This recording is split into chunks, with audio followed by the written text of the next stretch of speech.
they discovered dark oxygen, people getting canceled, airplanes falling out of the sky. There's a lot happening. And definitely bring up questions, comments about any of that, and I can do my best to comment on that. However, the planned topic of today is on health, on diet. And the main point I'd like to get across is that it's not a decision. A lot of people think that I'm going to make a decision, I'm going to change my diet, or I'm going to do another diet, and then that's it. You become a different person.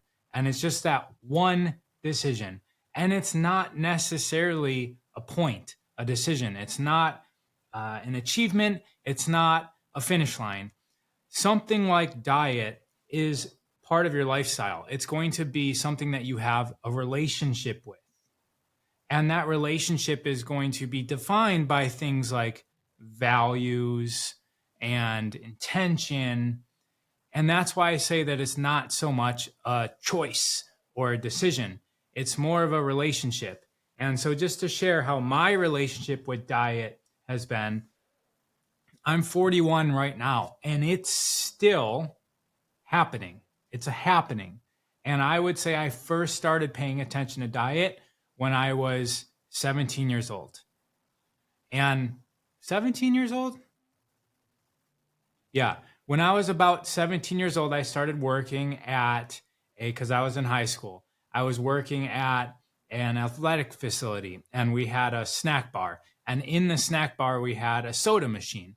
And because I worked at this athletic facility in Michigan called the Oakland Yard, at the time it was actually the world's second biggest indoor dome. And the first biggest was a golf dome. The first biggest was the Silver Dome, which I think got taken down. But anyways, in Waterford, Michigan, I started working at this place, and I had free access to soda. And so I was drinking Coke and Pepsi like nonstop. And I started realizing, wow, this doesn't actually feel good in my body. So at one point, I stopped drinking soda. Nobody told me. I didn't read. There was no such thing as blog posts back then. I just stopped, and I started feeling a little bit better. And how I stopped drinking soda was that on that same soda machine was something called Hawaiian Punch, I believe. This is a long time ago, right? So this is like almost 25 years ago. So I'm trying to remember this journey. So then I was just drinking Hawaiian Punch and Gatorade because I swapped out sodas and I went straight to juices. And so I had all the free Gatorade that I wanted because it was an athletic facility. And I remember Arctic Crush, I think. It was purple. I know there was also a blue one, but I think there was a purple one called Arctic Crush. And I was chugging Gatorade. And I also remember putting Mike's Hard Lemonade in that and going to high school. Primarily auto shop and drinking Mike's Hard Lemonade in high school.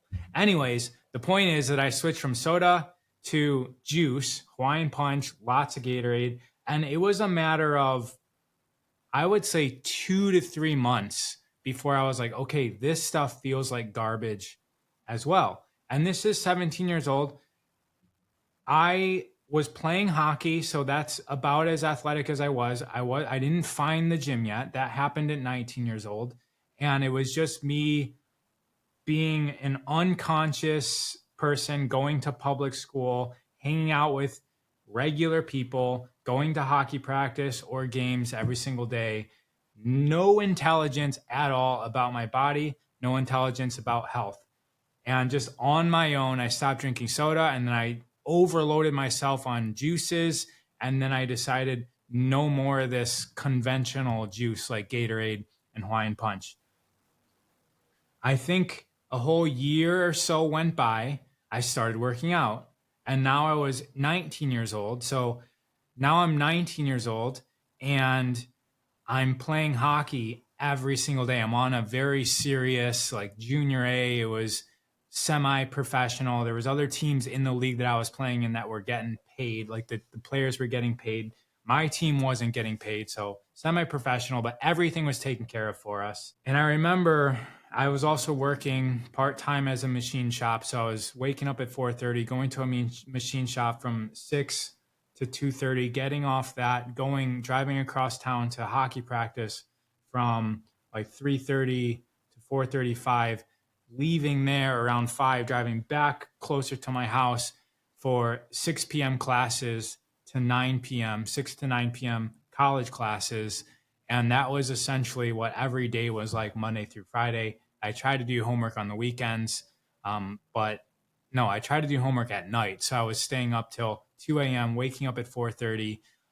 Games were on the weekends every single Saturday and Sunday. So it was hockey practice every single day and then games on the weekend. And so hockey every single day and very little sleep. But I'm 19 years old. We are machines at 19, even while eating garbage. So very little time to choose meals, right? So we're talking eating at gas stations, there is like this, I don't even know what to call it, like a cafe thing next to the machine shop that I would eat breakfast.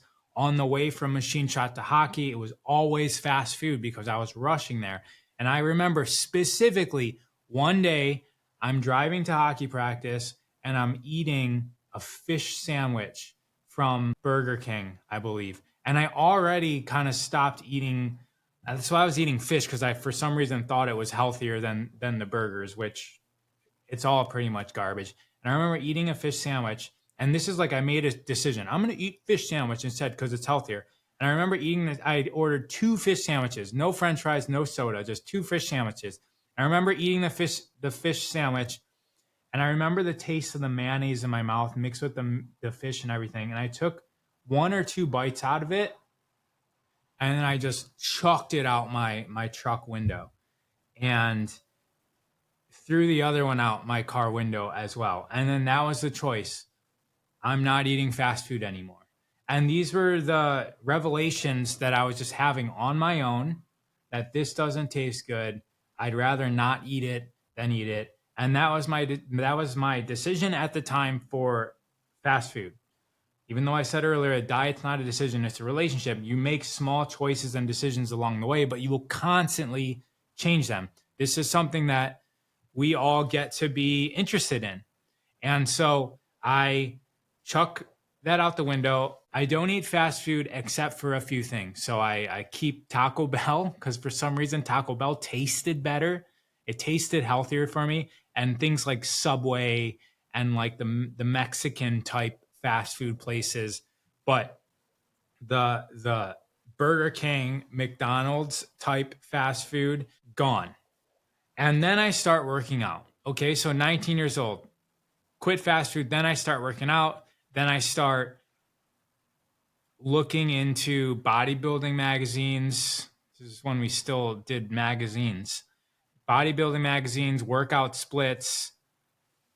And you're having a hard time hearing me? Is anyone else having a hard time hearing me? I did 30 minutes of sound check and video check before this. So please let me know. I can actually bring the microphone down to my face. It's up here, but I'll wait for other people to respond. I'll also talk a little bit louder. So I start working out. And then I get into protein supplements, and now I'm in the supplement game, right? And now I'm paying attention to supplements. And then I'm also paying attention to this thing called macronutrients. And then, all right, let's do this. Bum, bum, bum. I start paying attention to this thing called macronutrients and protein, fat, carbohydrates. Then I'm in school for psychology. Then I go to school for exercise science. And I start learning about things in exercise science. And so 19, 20, 21, 22, 23 years old, we win a few hockey national championships in ACHA Division 2. I think even the team moved up to Division 1. But our team won Division 1 ACHA national champions. And so I have a degree now in psychology and exercise science, and I think I know a lot about diet. I'm going to move to California, and I'm going to open up a gym. That's my goal. I moved to California and I open up a goal. And I moved to California and almost immediately turned vegan because the people I'm meeting in California are like, that's the next phase. That's the next evolution. So after I learned about macronutrients and organic, I skipped over the organic phase. So 19, 20, 21-ish, I start 19 to 21-ish, I start eating organic. Right about here is when I start meditating. And I think that the switch to organic food is when my consciousness shifted on. I remember I was living and we called it the hockey house. My brother and I actually owned it, even though we didn't technically own it on paper. That was the deal with our father who bought it. And then we took ultimate responsibility for the house. We fixed everything that broke, and the pipes used to burst in the middle of winter and we would stay up all night fixing it. Anyways, I started eating organic. I can only afford organic apples, organic broccoli, organic oranges, and like better raised beef and very lean chicken and turkey. And so that was kind of the switch around there. And all of a sudden I start getting more receptive to consciousness, more receptive to meditation, which I eventually end up finding as a result of being in school for psychology and being disappointed with the schooling system and not buying any of the textbooks and going home and pirating stuff off the internet. I was mostly just pirating seminars, like self-development seminar type stuff. And I discover meditation because I'm eating organic. That all started at the same time. I really credit eating organic as a pathway for me to be more aligned in the spiritual realm. And so I started doing that. So this is still 22, 23, 24 years ago. I can't eat organic everything, but I'm eating like what I can eat organic. Moved to California, I become vegan. And then shortly after that, like 1 month into that, well, first it was vegetarian, and then I'm overloading on milk and cheese, right? You see the pattern, right? I like cut out everything and I overload on stuff. And then I'm like, okay, milk, cheese, eggs, this stuff is garbage too. So then I turn vegan, and then I eventually turn raw vegan. And that lasts for 10 months. And I'm getting sick every single month, but it's detox symptoms according to what I figured. And I had super negative connotation to anybody that ate meat. I went through the regular like vegan, vegetarian cycle where you think that, and this is every diet, where you think that your diet is the best diet and everybody else is wrong. It becomes really dogmatic, really religious like. And so I come off of being vegan because one of my clients who's actually ended up being a really good friend. He had a house in the top of the Hollywood Hills, and I was starving. We were hanging out at his pool like all day long, and he went inside and grabbed a whole fish, threw it on a barbecue with like vegetables and stuff, cooked it, and said like, here, I have an entire fish. Like, you're either going to eat this and not be vegan anymore, or you're going to starve. And so then that's how I stopped being vegan the first time. And then a couple years went by, I discovered CrossFit. So when I had that client, when I was vegan, I had my own gym. I was training people out of my 1-bedroom apartment. And then had a girlfriend that lived in Utah, and she had a friend who started a CrossFit gym. And I remember walking into this, literally it was like a 10 by 20 warehouse in a warehouse district in St. George, Utah. And it was called, I want to say it was called CrossFit St. George, but I'm not sure. But that was I think that's what it was called. It might've been something else. But I walk into that place and I'm looking around. I'm like, how come my gym has way more stuff than this gym? But the workouts they're having me do seemed a lot harder. And this was 2008, the end of 2008. So 2009 comes and they ask me, why aren't you going to regionals? I'm like, what is that? And they're like, CrossFit's a sport. And I'm like, really? So I go online and I start watching these people competing. And then my heart starts beating like it used to beat when I played hockey. So it'd been several years since I played hockey, maybe 4 years, maybe even less than that, maybe just a couple years or a 1 year. And I was like, oh, this is badass. And I can work out in the gym without a shirt on, and we're ranking, and we can so anyways, I open up CrossFit gyms, and then he tells me about this thing called paleo in 2008. And so I'm like, okay, I'll do paleo. So then I go gluten-free, and I've been pretty much gluten-free since that moment. But it was high on the fat, high on the protein, and I become pretty influential in this world. I had a blog that was, I don't even remember how many subscribers because I didn't pay attention to it, but I kept on meeting people all the time. I didn't know subscribers were valuable back then, but my blog was kind of wild. And the diet, I used to advise that people eat a pound of bacon a day just to get into keto before anybody knew the word keto. Well, I mean, ketosis was a thing. I didn't know what the word keto was, but it was high fat, low sugar. And a pound of bacon a day was my way of prying people off of their addiction to sugar. And so it was like, hey, do this for a while. You get to eat bacon.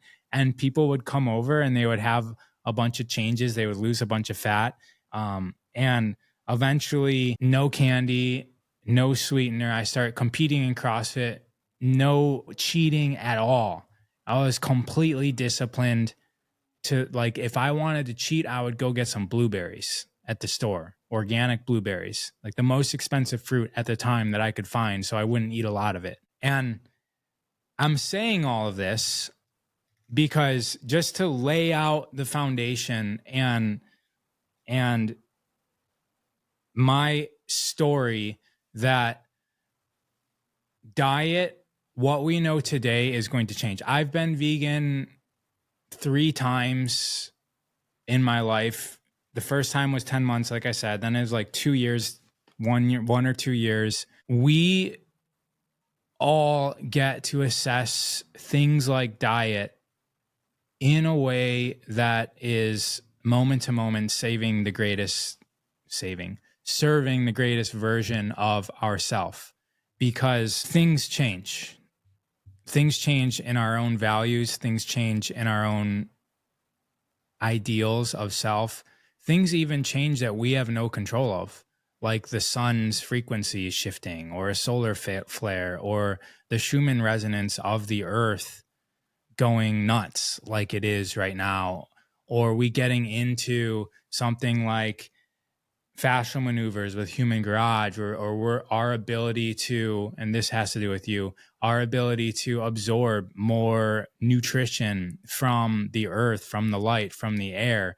And we require diet in different ways. And I think Gary says it really nicely, that food is a drug. And that's because our human existence is very limited. It's an illusion. And time is an illusion. Separateness is an illusion. This entire physical reality could be an illusion. In the East, it's called Maya. It's this illusionary state that we're in as human beings. We don't really have access to our full capacity of a spirit or a soul. And we're in this physical body that has limits.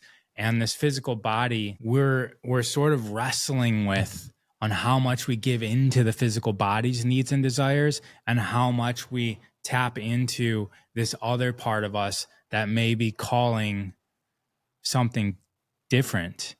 And noticing that something like diet is a journey of us teeter-tottering back and forth between body and spirit and identity and our goals, who we're hanging out with. All of that is shifting and changing. And this was all just to say, the choices that we make today are of the relationship we have with diet. In the beginning, I was mentioning macronutrients. I wasn't paying attention to pesticides, fungicides, excipients, binders. I didn't know any of that existed. What was important to me was protein, fat versus carb. What was that ratio? That was what the origin of all the decision was. Then I wrote a book. I think the book was called 1905. I'm not sure if that was the name of the book. No, the book was called The Chemical Lie. And I read that right when I was moving to California. Right when I moved to California, The Chemical Lie. That's an amazing book. I mean, it might be outdated now. It might be things that all of us know. It's pretty much been 20 years since that book got released. But then I started paying attention to chemicals. And so it wasn't no longer, I'm not going to eat soda anymore, I'm not going to drink Gatorade anymore. It was, I am no longer going to consume chemicals in my food. And what can I do to make sure to minimize the chemicals? And then that went on for several years. And then it's like, well, there's things that I can do to remove the chemicals. I remember doing my first ever cleanse was the Master Cleanser. And I've done water fasts. I've done urine fasts where I drink urine for 3 days. I've done dry fasts where I don't drink water or urine. I've done cleanses with our Purium products. We have products and programs to remove and detoxify from things like glyphosate. All of that becomes important when we decide to pay attention to it. And I speak to a lot of people that are trying to do everything. And to me, that just seems like a recipe to burnout. I feel that I'm very aware of my diet. I've actually been invited to go to different states and different countries to speak on the topics of diet in my professional career. Not only were the things that I said then different than what I would say, but if I were to try and incorporate everything that I'm doing now in one time, like if 19 years old, I got the recipe, if I could write back, this is what you should do and what you shouldn't do, I'm not sure I would be able to do it. And so the invitation is to develop a habit and try that out for a few months. Get rid of one thing or add one thing and take your time with it, and don't have any shame in regards to, I used to think this was correct and now I don't. Because that's going to happen when you go through this, because people are evolving and you're one of them. We are all a process. We're all a process that's evolving. And so take your time so that it's sustainable, so that you learn. If you just change 17 things that you're doing, you're not going to know which of those were valuable. You're not going to know which of those made you sick. You're not going to know if you get a rash, what's giving you the rash. Sometimes it's a detox symptom because your skin is a detox pathway, or sometimes you're allergic to something. If you just start shifting everything because you read a blog or you saw some YouTube video or someone said, do all of this, you may not have your own experience. And I'm glad that I had my own experience and I use my own intelligence. And so now, for many years, basically by the end of my gym career, 2015, 2016, after standing in front of people in front of a whiteboard and saying what to eat and what not to eat for like 90 minutes, I would give these lectures.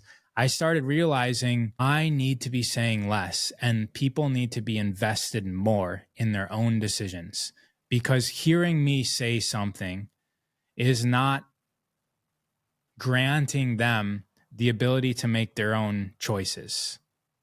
They're going to go to the store and they're going to buy organic carrots instead of the cheaper carrots because I said so, and they're going to have no idea why. And that's not going to be something that's sustainable. Eventually, when things get tight, they're going to go back to non-organic. There's going to be no standard.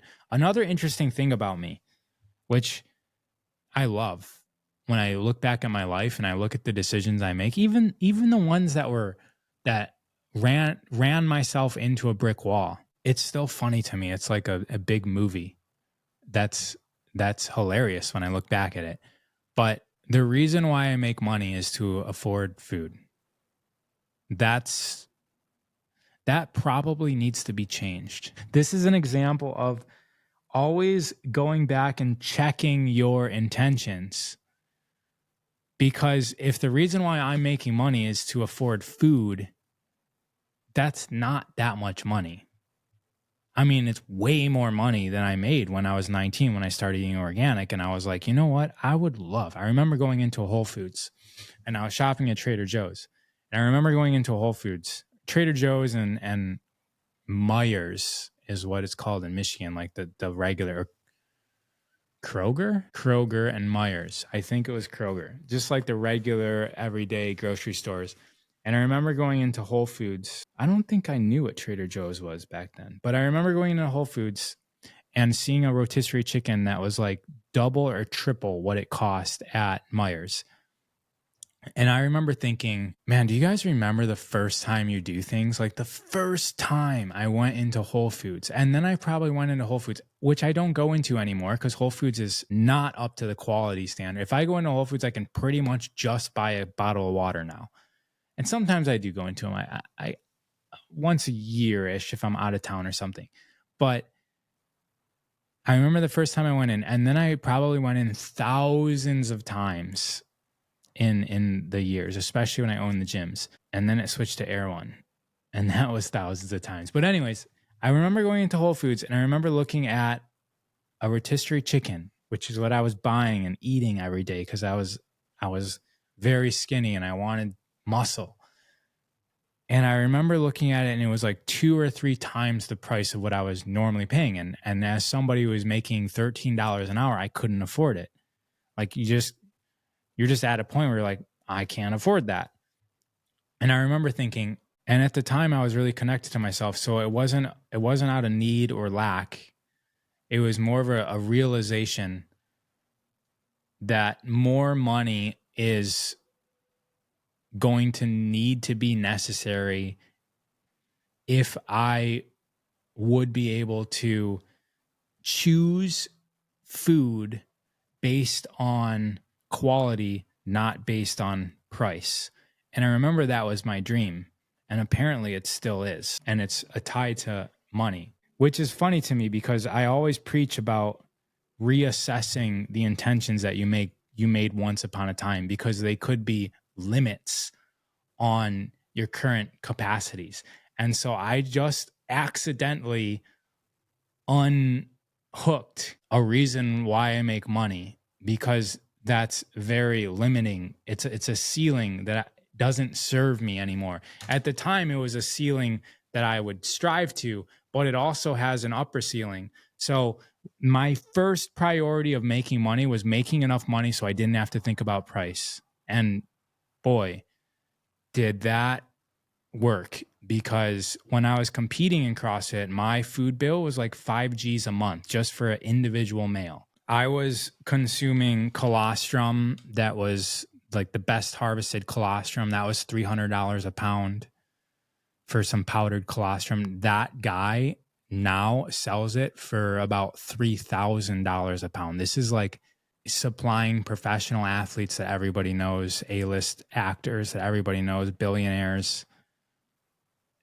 I was one of, the earlier clients when it was $300 a pound, but like at the time I was able to make that much money owning gyms so I can spend that much on food, because that was my dream. Why did I start talking about that? That was an interesting subject that I took a tangent on. Anyways, the point is, this is all a journey, and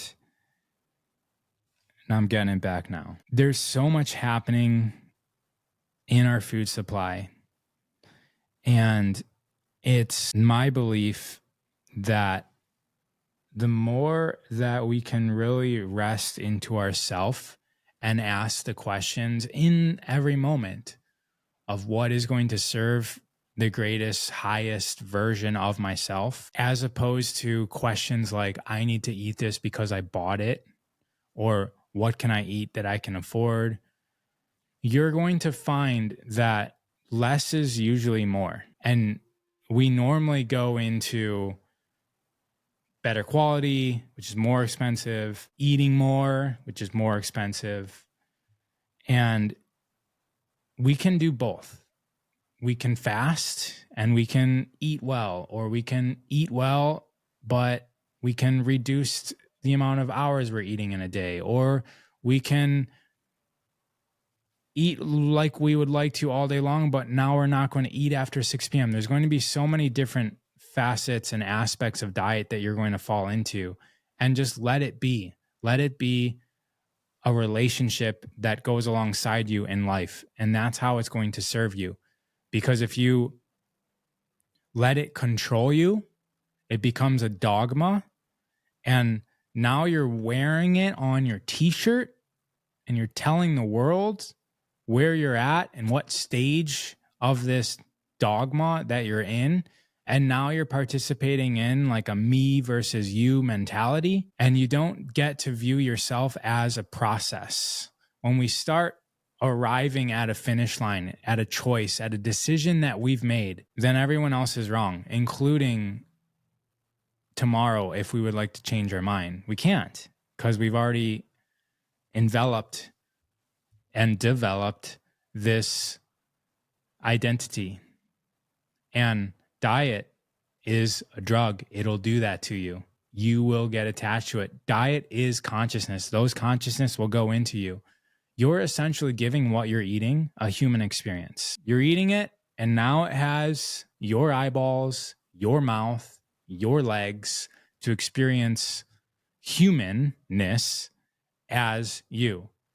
And so when you eat things, you crave more of it, because the environment internally starts to harmonize to it. And also that consciousness likes its existence as you. And so it starts to take over your consciousness. See if you can always keep multiple perspectives.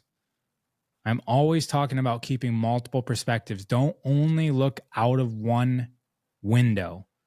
Don't only have one lens. You've got these lenses and you've got these lenses, and you have infinite amount of lenses that these ones are garbage. But then you got these lenses and you're like, okay, I can see it from all of these lenses. I can perceive things in multiple dimensions. You guys know what depth perception is, right?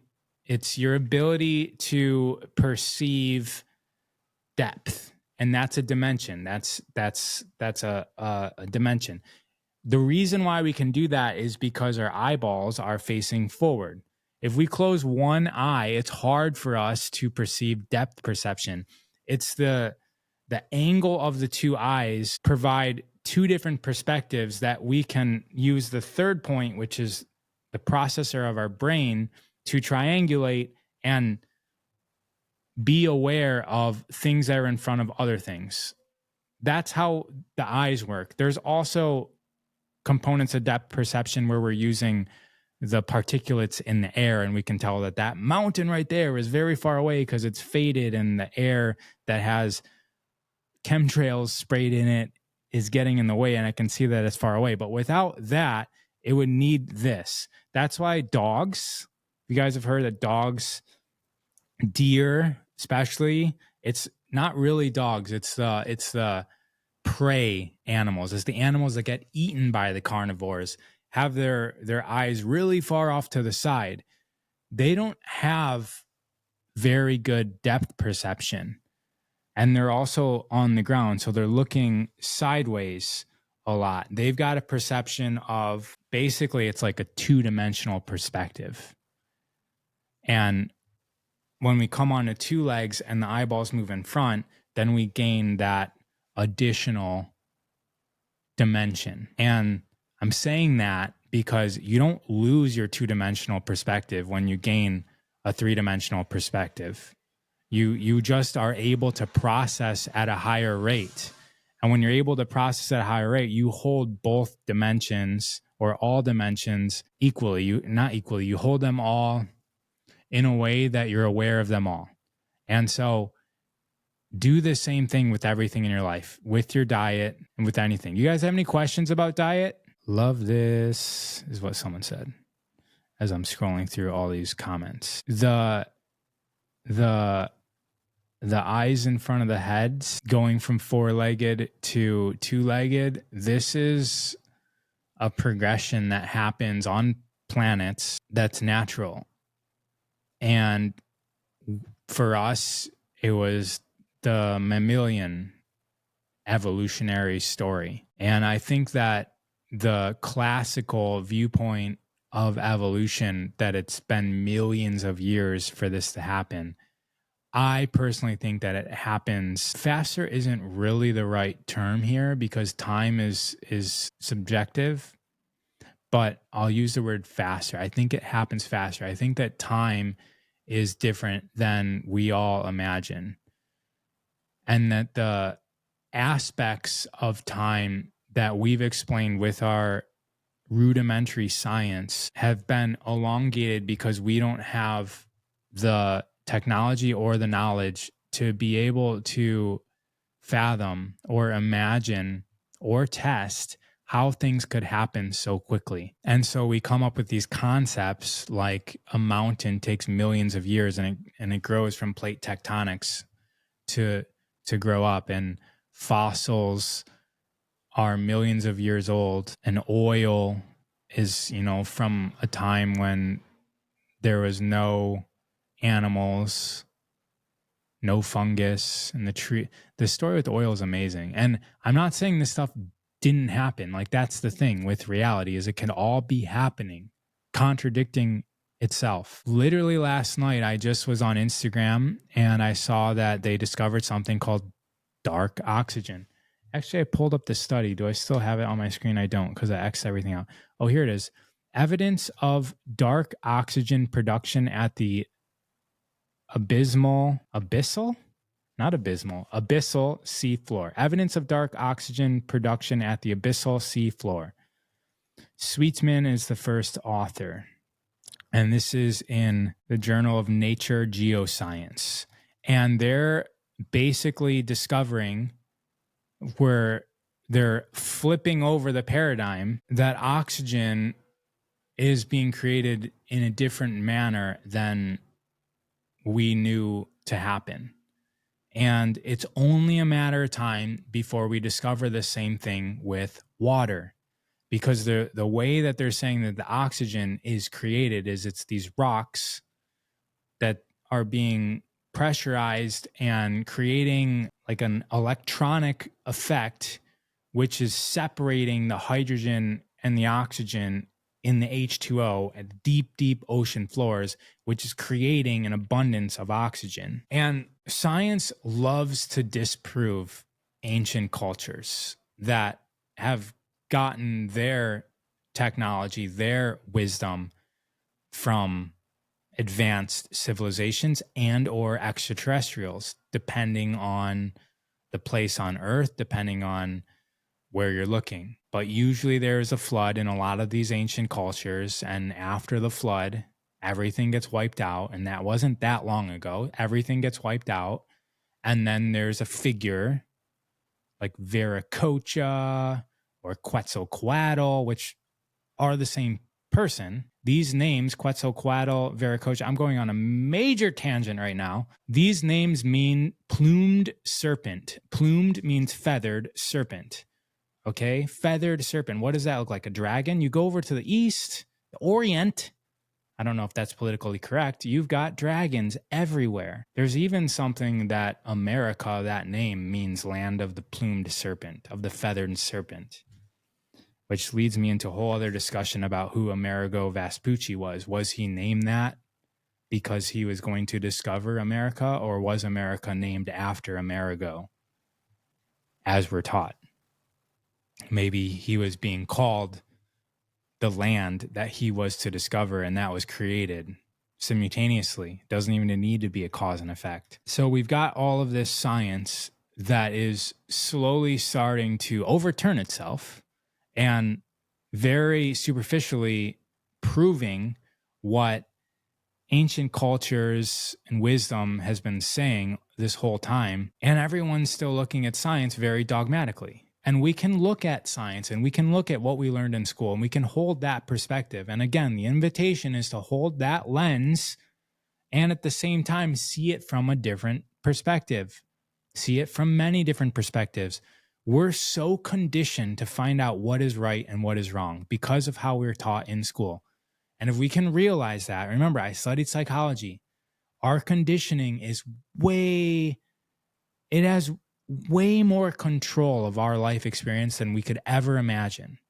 So we go to this school at 3 years old, 4 years old, right when we're at the peak of theta brainwave frequency, where we're starting to learn how reality operates. Imagine if you popped one of us in a different planet, same operating system, we're going to go through this same exact process and we're going to learn things like, oh, gravity is different here. And we're going to start orienting ourselves in that reality and be able to thrive based on those fundamental laws, because the programs are literally like laws in our belief system. We're going to program ourselves based on the environment there.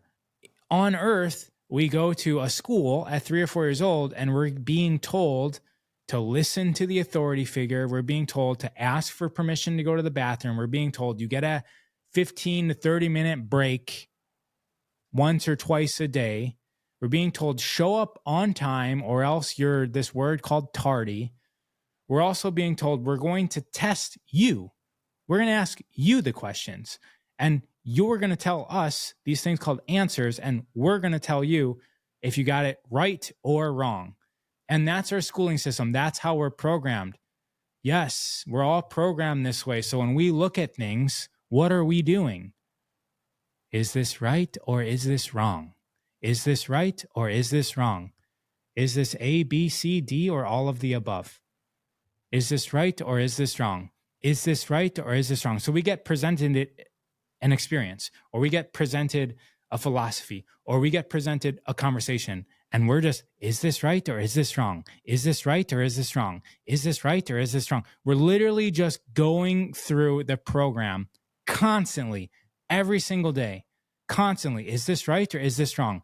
Look at all of the arguments on, just pull up your Facebook, pull up the comments, look at, everyone's like, this is right because this.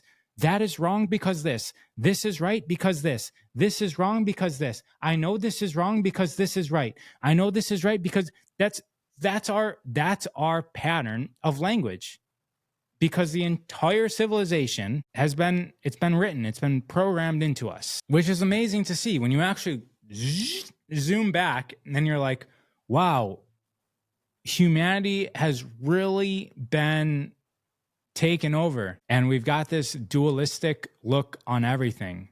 And there's more to it than the school. We do have a biased nature to prefer yes or no, light, dark, good, bad, because all of our cells are tuned to daylight and darkness.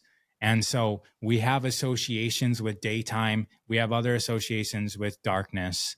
And then there's another cycle, which is the 4 cycle, where we got the in between the daylight and the darkness, the dusk, the dawn, the fall, the spring, between the summer and the winter. And every single cell, every single thought, every single emotion in our body has this drawing to frame it in this way. And being aware of that gives us another perspective because we can look outside of it. We can realize that it's just all a program. My daughter is starting kindergarten next week. We don't have any alternative schools in my area and I can't homeschool. Wish it was different. Explain to your daughter. I don't like giving parental advice because I'm not a parent. And I find that I definitely will think differently when I become a parent. Like I know it. It's like I'm in my own dogma now. I'm not saying I'm free from this stuff. I'm in my own program now. And I know that I will think differently than I'm a parent. So I feel that I'm not necessarily who should be giving advice to parents. Somebody was asking that I was talking about the solar plexus yesterday, and I wasn't really talking about the solar plexus. So the solar plexus is this energetic center of the body. And what it's responsible for is moving us towards something. And it's like this it's it's like what puts us in the direction, like it's the core, it's how we're stabilizing ourselves in the direction that we're going. And yesterday was more about us needing to ascend, us getting to ascend. We're blessed to ascend because all of our technology is being hijacked by the people that created it, and we're no longer able to connect with each other. The Human Garage channel is literally like banned. Like it's you try and tag it, it's like, this person gives false information. Are you sure you want to tag it? You want to tag them, you have to type in the whole thing, Human Garage. It used to be the same thing with me. I don't think that that's the case now. And it's because they're talking about hydration, which is, remember I said water is next? And I don't think they were talking about anything they were just talking about hydrogen. The things that I've heard people say about water from firsthand experiences, that water is, I shouldn't even say it. I can't go into it. I can't, because this account is already being suppressed. And the point I was making in the live yesterday was that because our technology is suppressing our ability to communicate with each other, we have to communicate. We get to communicate. This is a natural progression of the human. It's talking about four-legged to human, seeing in another dimension. The next ascension is us being able to connect with each other, to be able to communicate first emotionally, being able to feel each other's emotions as if they were our own. And then eventually to telecommunicate thoughts and wisdom. And it's not going to be in these words that you're hearing. It's not like I'm going to hear somebody say, I love you, with those words. It's a feeling that we don't have words to describe. But that's the next level of ascension of the humanoid. And the technology were training wheels, but they're training wheels. Right now, we get to take those training wheels off because they are no longer serving us. They're hindering us. They are now, that was the bottom level. They allowed us to be in this space where we get to communicate with each other very easily. We don't need psychic abilities to do it. We just need this device that costs $1,500 every single year. And it burns our hands with EMF. And it addicts us to our deepest desires that we don't have control over. We don't need that because there's a ceiling to that. So it got us in here. In order for us to get up here, we get to develop those same exact technologies within the human, which is actually what all of the ancient cultures speak about. This is what is on the walls, in the monoliths. We're coming into this golden age, the illumined human. Human means light, man. Man means mind, light mind. But that's the process. And somebody else brought up the solar plexus. The solar plexus is where we are now. We're forcing our way through reality now. The next stage of this is green. It's heart. It's connecting with the flow. It's less force. We've been in ultimate force mode for the last few thousand years, forcing everything. That has been, we came up into the ability to completely manipulate reality and everything on earth to the greatest of our abilities. And right now and that's allowed us to express on an individual level very well. And there's a limit to that. And in order to get past that, we connect with each other. And it's such a beautiful place. And in order to do that, we first need to connect with ourselves. And that's where things like dogma serve against us. That's where things like programming serve against us. Because if we're just running a program that somebody else wrote the code for, we're not paying attention to those other thoughts in our minds. Like, is there something else here? Is there something else here? Like, is there something else here? Science doesn't account for things like beauty. This physical nature of reality doesn't have room for something called consciousness. There's no physical consciousness that we know of. Like, otherwise I could just take my consciousness out of myself and carry it around in my pocket. That's a bad example.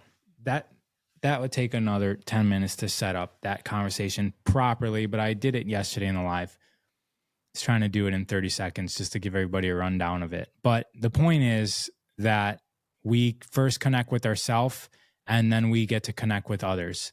And we start by increasing the perspectives that we have in our relationships to things like diet, things like how we view reality. It doesn't matter if something is right or wrong or true or false. Are we able to come into a wordless state? Are we able to communicate in ways other than language? You guys have dogs, don't you? They communicate completely fine without language with you. They actually communicate way better with you than you can communicate with them. You're saying, get off the couch. Dog's looking at you, not knowing what you're saying. You're going to say, hey, I'll be back in 17 days. You're going to be fine with the dog sitter. Dog has no idea what you're saying to it. Dog wants to communicate something with you.